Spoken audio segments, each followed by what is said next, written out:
Shalom. All praise, honor, and glory to Yahweh Bahasham, Yahweh Shai Bahasham, Rachakodash. Double honors to the apostles and the elders of Great Millstone who rule well. And peace and mercy to the hopeful elect, the 144,000 men that are doing this work in sincerity and in truth across the four corners of the earth. And much love to the 1/3 and the innumerable multitude of you believers out there. To you all, I say Shalom. I'm the brother Yeshaya from the Great Millstone West Palm Beach Church. And I pray, Lord willing, that this lesson is edifying through the Spirit. All right, so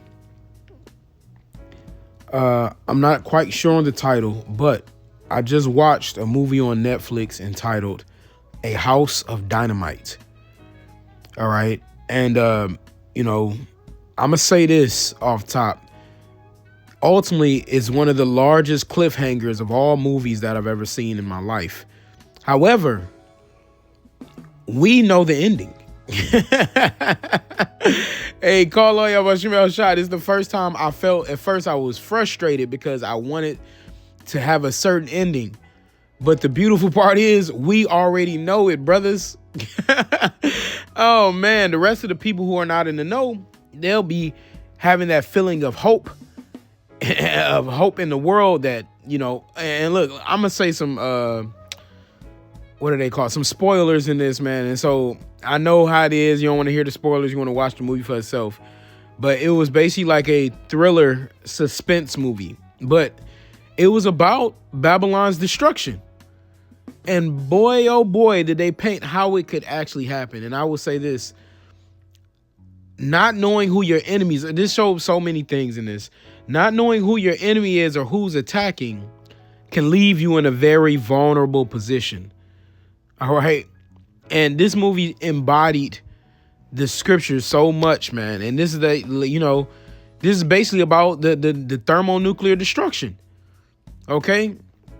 And so, I wrote some points down in my phone about some of the things that happened in there that I wanted to get, and, I will say the first scripture that popped up to my head was Revelation 18 chapter. And the reason why I say that is because when you watch the movie, it's about ultimately the destruction of Babylon.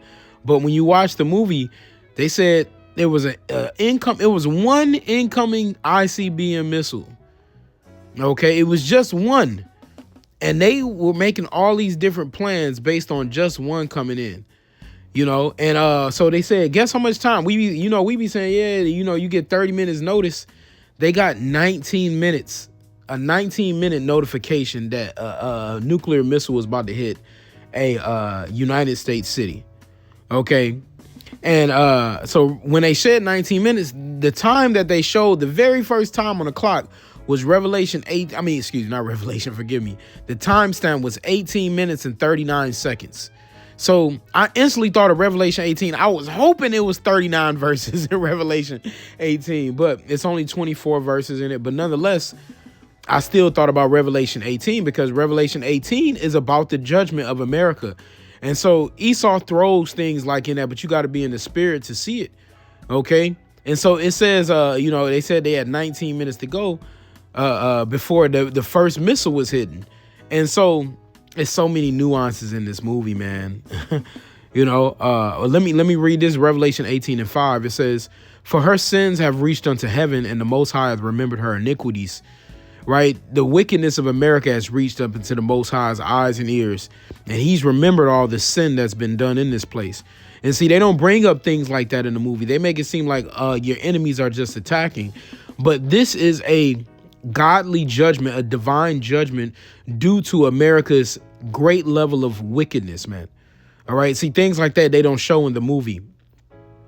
Verse 6 says, reward her even as she rewarded you, and double unto her double according to her works, and the cup which she hath filled to her double. How much has she glorified herself and lived deliciously? So much torment and sorrow give her. This is talking about America. America is living all good and free, like nothing's going on. The people were playing golf and talking about, having babies. And, the scriptures talk about that. The days of Noah, and marrying and giving in marriage. And, one of the devils, the Edomite devils on there, is talking about sports. You know, like the world about to get destroyed. He don't know the world about to get destroyed. And man, he's still in that bread and circus spirit on doomsday. It says, for she saith in her heart, I sit a queen and I'm no widow and shall see no sorrow. That's the mentality of America, because they don't think that something of this caliber, right, what happened to this place. You know, America feels so free, right? Like, I shall see no sorrow. Nothing's going to happen to me. That's America. That's America written in the scriptures. It just don't say America, but you got to be in the spirit to see it. It says, therefore shall her plagues come in one day. See that? Therefore shall her plagues come in one day. Death and mourning and famine, and she shall be utterly burned with fire. For strong is the Lord power who judgeth her. So I'm gonna just tell y'all what. So they give this like a vantage point angle on the movie. So they kind of repeat the same scene 3 or 4 times, but with different people's perspective. And then I'll say this: ultimately, you know, I'm giving spoilers, man. F it, but it ain't nothing that's not. That we don't already know. It ain't nothing that's too unexpected. So I'm gonna just say it, you know. But like in the end, they had all of the high level people going to a bunker, all right, a self-sufficient bunker, and they don't show the missiles hitting. They don't know. They don't show if the president makes the decision or not, right? And I'll tell y'all who. I ain't gonna say who the actor was, but they had a Jake playing the president. Of course, they had a Jake playing the president, man. You know. And now when America's largest decision of life is going to be put in the hands of a so-called black man now. Now they happy to see. They love putting Jake in positions when the blame falls on him, right? They don't want to put a so-called black president in all the other movies, right? But now the blame of the destruction of America can be put on the black man. Oh, this is his fault. He didn't act accordingly. They don't show if he made the decision. And I'm going to say this. So ultimately, he had a decision to make. Right, because they said they didn't know who fired these missiles. They think it may be something internal happening, like where they were getting hacked, but they didn't know who fired this missile, and they couldn't deter it. They said, you know, we be talking about Joel, where it says, they shall not miss their ranks, and they shall not be wounded. Hey, man, it's so many scriptures. I got to get that one real quick. You know, it's so many scriptures in this movie, man. It's just popping off the dome. Joel, was that Joel 2 or 3? Yeah, Joel, it's the 2nd chapter. Let me see here. It says, Joel 2 and verse 8, it says, neither shall one thrust another. They shall walk every one in his path. And when they fall upon the sword, they shall not be wounded.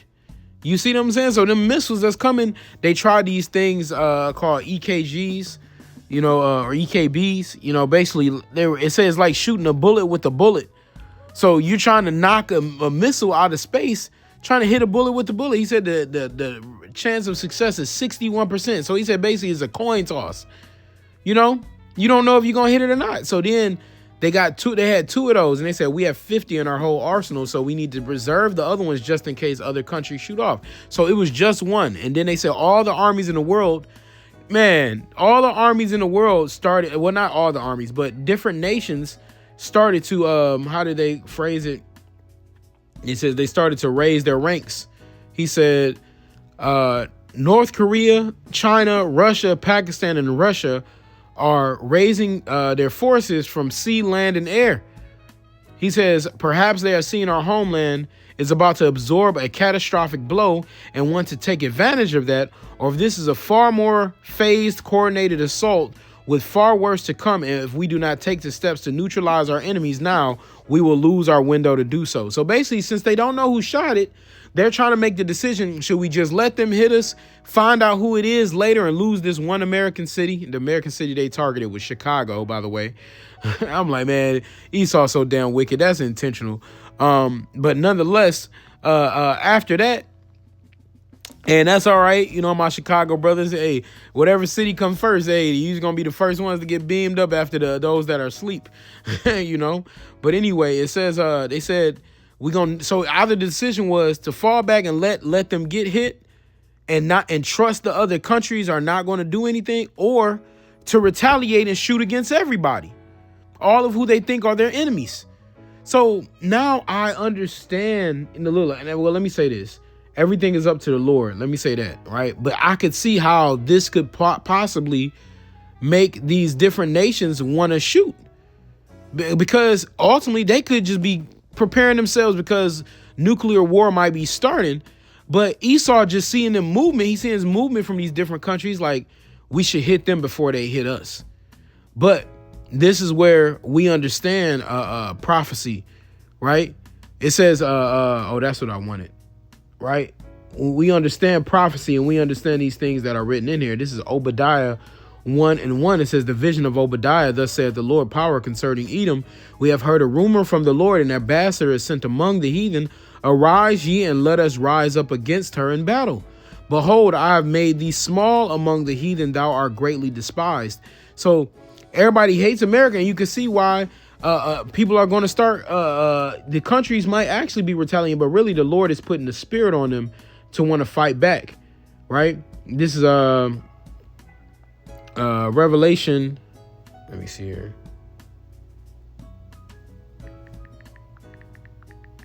This is Revelation 17:16. It says, and the 10 horns which thou sawest upon the beast, these shall hate the whore, and shall make her desolate and naked, and shall eat her flesh and burn her with fire.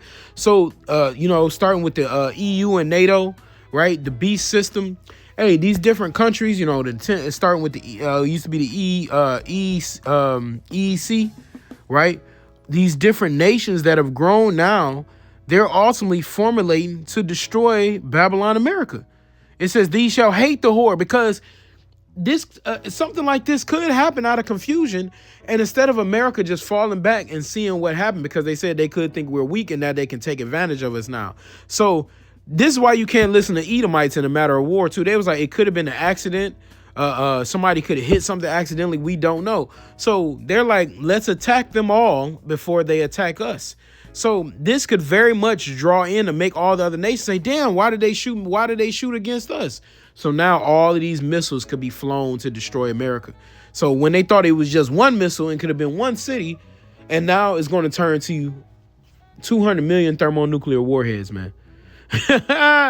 This could very much happen this way. You see, they try to put things in the movie in this light, but the Lord lets us know. We know the ending already, right? We know what's going to happen to America. We know this place is going to fall. We know ain't no cliffhanger for us. After that, it's the missiles, man. And I thought about, this is the second scripture I thought of. 1 Thessalonians 5, I'll start at 1. But of the times and the seasons, brethren, ye have no need that I write unto you. The Lord, hey, man, he said, you have no need. We know that the missiles are coming, right? We know that the judgment is about to happen. It says, for yourselves know perfectly that the day of the Lord so cometh as a thief in the night. And see, that that's also going to be the time of Yahushua arrival, man. It says, for when they shall say peace and safety, then sudden destruction cometh upon them, as travail upon a woman with child, and they shall not escape. You see that? So that's the spirit that they were in, peace and safety, right? Matter of fact, one of the ladies even said, the so-called black woman in there, she said, oh, and by the way, on her phone, when they showed her phone, when they was getting certain people were getting the alerts that it was a strike about to occur, which they didn't tell the Chicagoans, because they're like, what are they going to do in 19 minutes? They're not going to be able to survive. And by the time they confirmed everything, they only had like 7 minutes left. So the people would die anyway.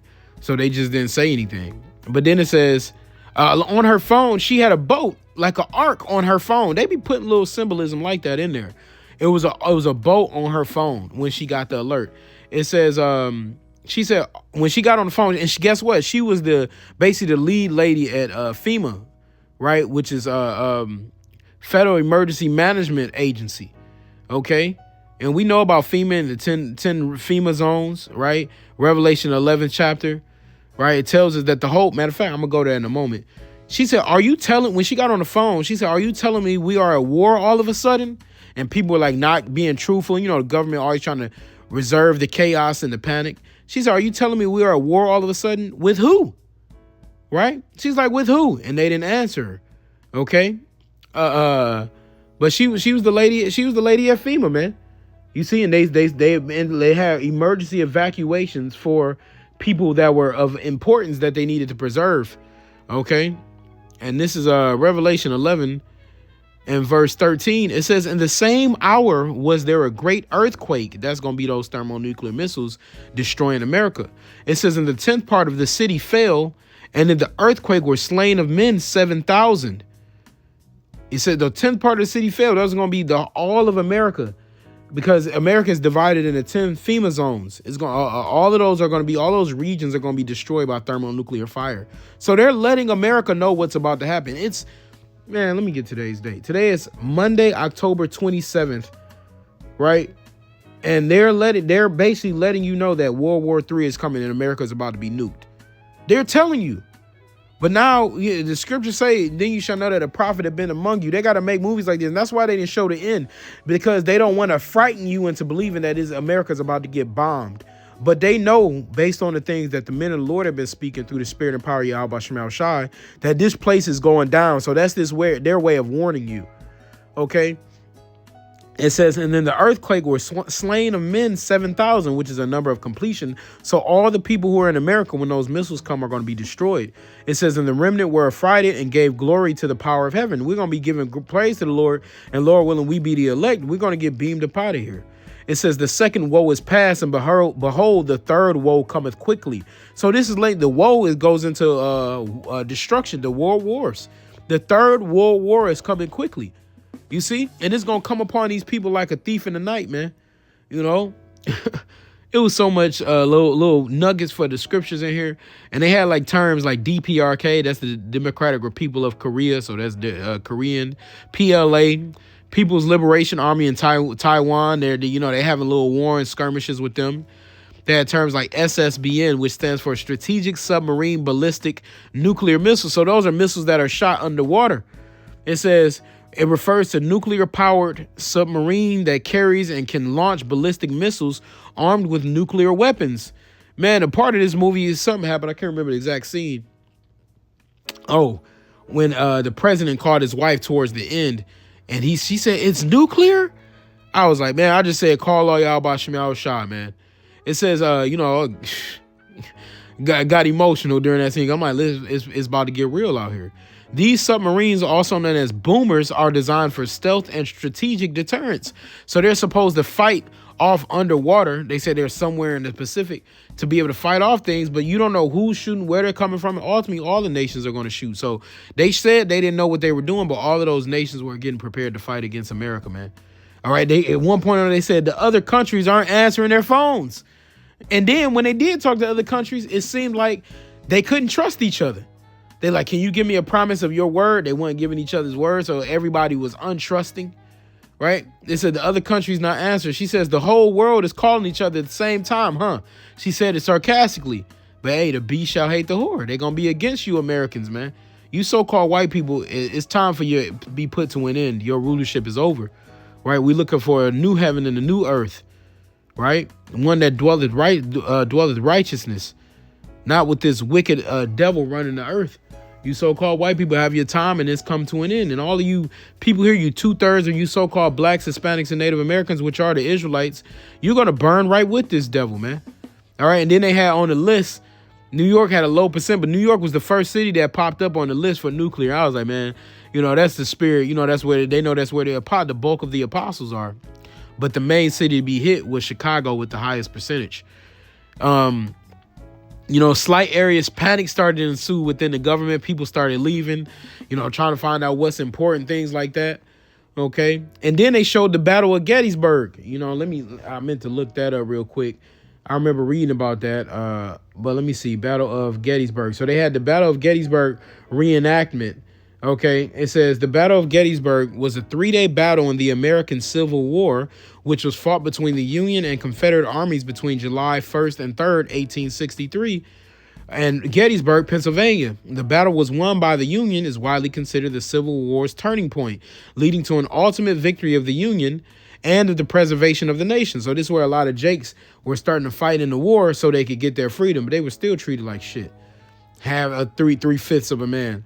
The Battle of Gettysburg was the bloodiest battle of both the Civil War and of any battle in American military history, claiming over 50,000 combined casualties.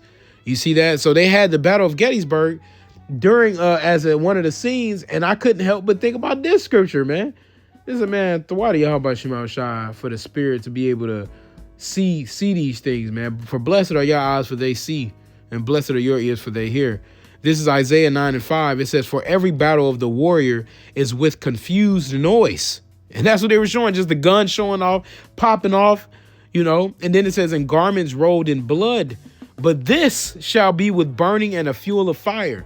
So they showed the bloodiest war in American history, which is the Battle of Gettysburg, right? And then they're talking about thermonuclear missiles. So that's scriptural. All those other battles was just confused noise. People shooting. The lady was trying to talk at the Battle of Gettysburg. She had to walk away. Confused noise. They showed dead bodies, like fake dead bodies out there and stuff. But this one that's coming, this war that's coming, is going to be with burning and a fuel of fire, man. You see? And then they had a nuclear decision handbook. So the men at the department that shot the missiles had one, and then there was a guy that followed the president. His job was basically give the president different protocols about his level of defense. He said, I can't understand this. Break this down to me. And he said, I basically consider him like steak. He said, rare, medium, and well done. How badly basically do you want to destroy your enemies? And he was like, that's a good example. So, but Edomites, I noticed all the Edomites were answering with a retaliatory spirit, except one. He was trying to calm it down, but he was a younger guy. They tried to show a little balance. But the main Edomites that had we're telling about military might and things like that, they were about, they were basically saying just kill all their asses, destroy them all. That's how Esau worked. No compassion in them, no uprightness in them, just the devil want to destroy everybody. You don't know who's who. And so instead of thinking that, maybe let's find out who hit me, right? You're going to just attack everybody. America's so afraid of looking weak, man. You know what I'm saying? That they're going to end up being weak and getting punished severely. And this is prophecy though, man. All right. He says slowing down is one luxury we don't have or we'll lose. Okay. He says, we can strike preemptively or risk 100. He says, so basically he's saying we can strike, maybe we can hit first, or we can risk 100 ICBMs launching our way, and then this war will be already lost. You see that? So he's like, the war gonna already be lost, man. And that it is already lost, right? I'm gonna just I read in Revelation 18 that she shall be utterly destroyed, man. Right? It's not going to be any America. This place is going to be a desert after that. I'm going to read Revelation 18:2. And he cried mightily with a strong voice, saying, Babylon the great is fallen, and is to become the hold of habitation of devils, and the hold of every foul spirit, and a cage of every unclean and hateful bird. You see, America it's over for this place, man. It's only so much longer that is going to stand, and the Lord is going to bring this place to bits, man. All right. This is Revelation 18 and verse 10. It says, for standing afar for the fear of her torment, saying, alas, alas, that great city Babylon, that mighty city, for in 1 hour is thy judgment come. So the Lord said it's 60 minutes that this place is going to be destroyed. So think about that. One of the missiles started shot off. They had 19 minutes. So imagine they attacked within that time frame of those 19 minutes, and then all other countries start shooting off. You could easily see how in 60 minutes this place can be obliterated if that was one city and they only had a 19-minute preparation window. All the scriptures are starting to really fill in, man. Esau, hey, you can do nothing against the truth but for the truth. Call all y'all about Shema Shai. But going down to verse 20, it says, rejoice over her, thou heaven, and ye holy apostles and prophets, for the Most High hath avenged you on her. Right? So this is going to be a vengeance for the Lord, right? For us, all of the things that we've been doing and saying, America is going to get destroyed because that's biblical prophecy. And the Lord we're going to rejoice. It says, and the mighty angel took up a stone like a great millstone, which is going to be those missiles, and cast it into the sea, which that sea is representative of America, these people that are living here, saying, thus with violence shall that great city Babylon be thrown down, and shall be found no more at all. So America is going to be thrown down. It's not going to be any more America. So we already know the ending. And then I just thought about this one too. The irony, when they did get the bunkers, right? They showed the entrance to the bunkers. The bunkers were leading underground. right? That's prophecy. This is all prophecy, baby. Amos 9:2, it says, though they dig into hell, thence shall mine hand take them. Though they climb up to heaven, thence will I bring them down. And the president, POTUS, he was in a helicopter, right? Ultimately, they're probably flying him to the bunker, but he was in a helicopter. So no matter where you go, the Lord is going to get you, man. The Lord is going to get you, you know? So these prophecies, these scriptures were popping off the page as I had this. And see, the irony, they showed the date that it was, you know, and the date don't matter because everything is, it says no man knoweth the date nor the hour. But they showed the date on her phone, and it was Thursday, July 17th. So that's right after Independence Day. Independence Day is July 4th in America. So that's what, not even 2 weeks later. You see? That's 2 weeks later, man. You know, so this place is going down, man. All right. So I ain't want to make this too long. It's a good watch. All right. But and I ain't saying it like it's a great watch, but it's a spiritual watch. Let me say that it's a spiritual watch. I'm not saying it's going to be the greatest movie you ever seen. Nothing like that. You know, they got the little thriller music in there and stuff, but it really shows that America's about to be destroyed, and they don't want to show the ending because they don't want to put the fear in the people. But that's the ending. We know what's about to happen, that the Lord is going to come in his chariots and deliver the elect, and America is going to be destroyed off the earth. So they showed America's ending without really warning the people. And see, they just showed one American city, but that's going to happen to all the American cities, man. And oh, I got this as a last minute insert. I forgot to mention when the president was at an event, a basketball event, they had that Phil Collins come on, which is a spiritual song. You know, y'all don't make fun of my singing, but that one that go, I can feel it coming in the air tonight. Hold on. I've been waiting for this moment all my life. Hold on. That joint a banger, but hey, it's letting you know the missiles coming in the air. Man, we've been waiting for this moment all our lives, man. You know, call all y'all Bashim al-Shah, man. Our Lord is about to come back and America's about to be destroyed. But so, hey, I'm going to wrap it up with that. I want to give all the praise, honor, and glory to Yahweh, Bahasham, Yahweh Shai, Bahasham, Rachakodash. Double honors to the apostles and the elders of Great Millstone. And peace and mercy to the hopeful elect. Until next time, Shalom.